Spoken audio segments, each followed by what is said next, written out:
Hey people of the internet, is this a little bit overexposed? I think it should be fine. Welcome to another episode of Filmstock Tryouts. I'm Darren. If you don't know by now, if you're new here, my name's Darren, and I'm a South African, but I live in China, and I've lived here for the last 8 or so years, and got into film photography recently, so I thought I might share that journey and try out all the film I can get my hands on, 35mm film for now at least, and share my thoughts and results with you guys. So I don't know, by show of hands, you can comment the word hand. Who watched the last week's one? Fomapan? Anyone? Is it Fomapan? No, it wasn't. That was previous week. I can't even remember. Who watched the Fuji? There we go. Expired Fuji Super 400. Anyone? If you have, thanks so much. Appreciate it. But anyway, and another thing you can let me know in the comments, what have you shot this week? What did you shoot? Or recently, what did you shoot? What film? In what camera? And did you get anything that you really like, if you've got the results back already? So I suppose let's get started. And this week we've got another Kono original. Kono, I don't really know how they would say it, but I know they put an emphasis on it because there's an exclamation mark after it. So Kono original, and I did one already. One of the first videos that I made for Filmstock Tryouts was Kono original Mirage, which was really cool. But this one is another reanimated film from Kono, and it's called Moonstruck. Kono original Moonstruck. So what Kono does, they have a reanimator machine which takes Kodak film. You can see by the roll here, it's actually a sticker over the Kodak. If I pull this off, you can see the Kodak color. So this is probably C200, not C2, Color Plus maybe, or I think probably Color Plus, or maybe Kodak Gold, and they put it through their reanimator, and it's almost like film soupy kind of thing, but it gives a bit of color tones and color casts to the images. So Moonstruck is reanimated to have blue and yellow hues throughout the images. My results didn't really show up that way, although I was shooting directly into the sun, into sunset. So some of the images do have an almost film soup spill over them, while all of the images do have a warm yellowish tint to them, and some of the shadows seem purple. So it might be just the time that I was shooting and the situation that I was shooting in, where those yellows and blues don't come out as strong, because I was shooting at a very warm, it's sunset, it's golden hues, golden orange, reds. So those lean more towards the warmness of the yellow, and I think that's why you can see it across the images, and they kind of go away from blue. So Kono original Moonstruck. That's my second Kono original film, and I'm going to try and get a hold of some more. So now for my 4-point overview. If you follow me on Instagram, you'll see that sometimes I post a story with my 4-point overview, just giving different irises or out of 5 irises for these points, but I'm sharing them in the video now for you as well.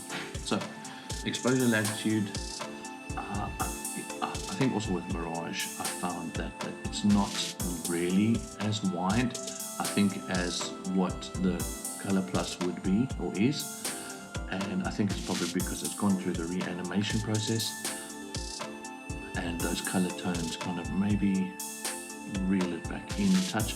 So for this, I did shoot some 1 to almost 2 stops over sometimes, and you'll see that those came up really underexposed and dark, and then I don't don't necessarily like the look of them. But yeah, one stop over probably could do well. It doesn't do very well underexposed, so anything under perfect exposure it seems to struggle with, and it doesn't come out all that great. Contrast, it's very minimal contrast, although I was shooting directly into the sun, so that also could absolutely kill the contrast.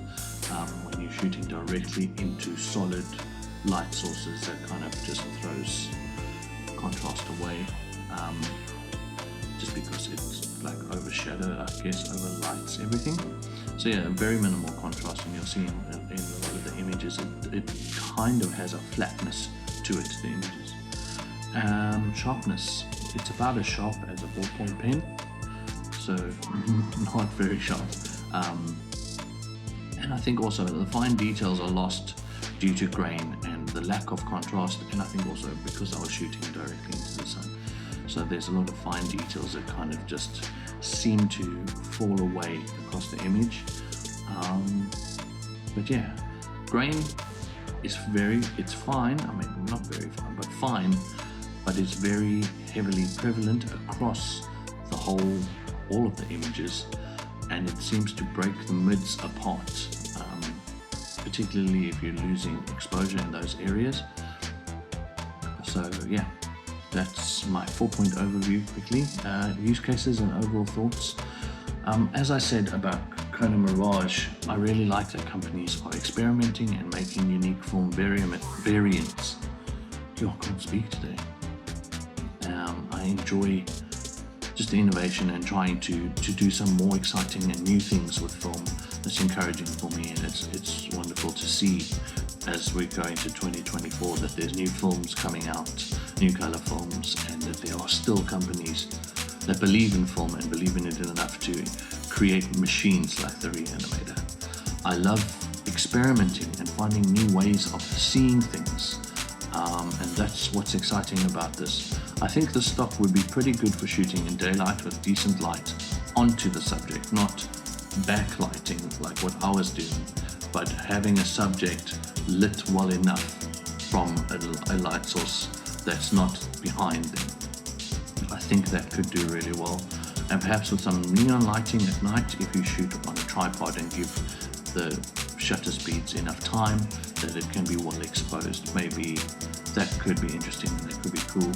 The shadows do tend to have a purpley, so that's where the blue might come in. My thoughts and results aren't the final word on this film stock or any film stock that I shoot. I don't think any person's is actually. And this is kind of just me responding. I had a comment on 35mmC the other day saying that I shouldn't be giving my advice or recommendations or opinions on film because I'm such a film novice. And I just wanted to kind of share and clarify that even manufacturers often don't provide definitive breakdowns for their film stock, because everyone gets different results, and you get different results in different lighting situations from different cameras, from different lenses. So this isn't a final word, and none of my videos are a final word on the film stock, and I kind of thought that goes without saying. I mean, we're all just sharing our thoughts and overall experiences on this, and just kind of trying to share what we can see from the experience, and just I'm hoping to encourage more of you guys to get out and try it for yourself, to make stuff for yourself, and maybe just to bring your awareness to all the film stocks that there are out there, and maybe some of them aren't all that easy to find. But yeah, the main point is to just experiment and practice and keep making stuff. So yeah, anyways, as is my motto, I fully believe we should ignore those trying to argue us into silence and just go out and make stuff. And that also, I'm not saying that the person who left that comment is trying to argue me into silence. I don't necessarily know their full intent, and it didn't seem aggressive. It just, yeah, I just wanted to respond to that. And so if there are people that try to argue into silence, I think it's best to take what you can from them and leave the rest. So eat the meat and spit out the bones. And if you can find any encouragement or any valid advice from it, take it. But if not, ignore it and just keep on making stuff and keep on experimenting. So yeah, that's just wanted to share that. And then my favorite part, actually the whole video is my favorite part. So yeah, highlights, community highlights. This week we're highlighting Eventire. Well, that's his handle on Instagram and Threads, at EAVENTYR, Tobias. And yeah, Tobias is an incredible human, wonderful photographer from Copenhagen in Denmark, all over the world. And he got started with photography with pocket cameras when he was a kid. He didn't say how long ago that was, but he's not all that old, but I mean, it's still maybe 10 years or so, 10, 15. Tobias can correct us in the comments. And yeah, he became more interested with photography, capturing life around him whilst he was traveling Asia in his 20s. And Tobias, it makes me curious, if you, in your travels, did you ever come to China? And if so, what did you think of it? So yeah, he made a decision, Tobias made a decision to make photography his career 5 years ago. And he seems to be going strong. He shoots a combination of street and nature, and he enjoys simplicity and cinematic storytelling. Man after my own heart. He's inspired by film photography and likes to edit in the film style, although he shoots both digital and film. And yeah, he's inspired by anyone who takes content creation seriously and authentically, which is something that I can also appreciate. Anyone who's really trying to perfect their craft and to do good work, to make good work, is someone that inspires me as well. And that's why I have this community highlights of what I really hope to be a broad range of people, not just photographers, but anyone that's really trying to make good work. And Tobias definitely does make good work, so you should check it out. And then he sent me a list of a whole bunch of people that inspire him, so I'm going to put it up on the screen for you guys to see, and maybe we'll even try get a hold of some of them and feature their stuff in future community highlights. So yeah, check out Tobias at EAVENTYR. You can check him out on Threads and Instagram, and obviously Instagram is where you'll see a lot of his work. Not most, he does share a lot on Threads as well. So yeah, thank you Tobias for letting me feature you or highlight you and your work. And yeah, thank you for being an inspiration to us, to me, and for also being inspired and looking and yeah, just taking in other people's work. We're the community, learning and helping one another. That's all that I would really want. And I know I didn't create community, it's just that's what I would want for any community that I'm a part of, is for us to encourage and inspire one another and to learn from each other. So yeah, and then just a little bit of encouragement and also the secret phrase for this week's video. So if you're at the end of the video, if you make it to this part at the end, you can comment and I'll know that you made it to the end. And the secret phrase is, we're all novices at one stage. So yeah guys, that's the secret phrase, and this has been an episode of Filmstock Tryouts. I hope you guys go out and shoot, go out and make stuff, and I hope you have fun and learn along the way and inspire and encourage others around you. So with that said, be blessed, just go out and make stuff, and have an excellent second week of 2024. Third week. Yeah. Anyway, be blessed. Cheers guys.